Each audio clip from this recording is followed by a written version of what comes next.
Hi students, welcome to my channel. Today in this session we are going to discuss some more questions on surface chemistry. So let us have a look on the first question. So for the coagulation of 100 ml of arsenic sulfide sol, 5 ml of 1 molar NaCl is required. So then calculate the flocculation value. So here he asked to calculate the flocculation value. So in order to solve this problem, we have to know the definition of flocculation value. So what is flocculation value? Here it is. So flocculation value means the minimum number of moles of electrolyte per liter required to cause precipitation is called flocculation value. So here the number of moles of electrolyte. So we have to calculate the number of moles of electrolyte per liter solution required to cause precipitation, that is called flocculation value. Okay, so here we have to calculate the number of moles and it should be converted to liter. Here he gave the solution is 100 ml solution. So 100 ml of arsenic sulfide sol is there, 5 ml of 1 molar sodium chloride is required. So first of all let us calculate the number of moles. So here he gave the molarity and volume of solution. So from this molarity and volume of solution we can calculate the number of moles. So what is the formula for it? So molarity is equal to number of moles per liter, isn't it? Number of moles per liter. So that can be written as number of moles into 1000 by volume of solution in milliliters, isn't it? So molarity equal to number of moles. It is simply weight by molecular weight, but we are considering number of moles. Molarity equal to number of moles into 1000 by volume in milliliters. So here he gave molarity is equal to 1 molar. So here molarity is equal to 1 and number of moles we have to calculate N into 1000 by volume of solution in milliliters. So here it is 5 ml. So that is 5. So therefore number of moles N is equal to how much? 5 divided by 1000. So then it will become, what is the answer? 0. Now don't simplify it. So here it is number of moles for 100 ml solution, 100 ml of arsenic sulfide solution. So according to definition we have to calculate for 1000 ml. So here it is for 100 ml, the number of moles for 100 ml, but we have to calculate for 1000 ml. So how it is calculated? So for 100 ml arsenic sulfide sol, for 100 ml arsenic sulfide sol, number of moles is equal to 5 by 1000.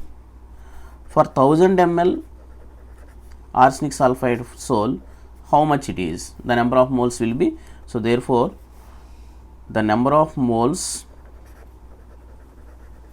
for 1000 ml, that is nothing but flocculation value, is equal to, by cross multiplication we get 1000 into 5 divided by 1000 whole by 100. Whole by 100 means divided by 100, divided by 100. So these two will cancel out. So that is equal to 5 by 100. So that equal to 0.05. So here the number of moles will be 0.05. Okay, clear? So the answer will be option C. Next question. The Freundlich-Edwards isotherm is given by the expression x by m equal to k into p power 1 by n. Then the slope of the line in the following plot is. So here he gave plot between log p and log x by m. So here what is the slope? So here it is Freundlich-Edwards isotherm. So the Freundlich-Edwards isotherm is given by x by m is equal to k into p power 1 by n. So here he asked to calculate the slope. So by taking log on both sides, log x by m is equal to log k plus log of this one. So log of this one means p power 1 by n. It will become 1 by n into log p. So here it is in the form of straight line equation, that is y equal to mx plus c. So here C is the intercept and M is the slope. So here M means slope. So here the slope of the curve will be equal to 1 by n. So M is equal to 1 by n. So that's why slope will be equal to 1 by n. So here the option is C. Okay. So this is Freundlich adsorption isotherm. So which is applicable for multi-layer adsorption. Multi-layer adsorption. And next question. According to Longmore adsorption isotherm, the amount of gas adsorbed by unit surface area is. So here you have to know the Longmore adsorption isotherm. So the Longmore adsorption isotherm is given by here x by m is equal to AP by 1 plus BP. So this is the Longmore adsorption isotherm. This Longmore adsorption isotherm is applicable only for unilayer adsorption. Remember carefully. This is applicable only for unilayer adsorption.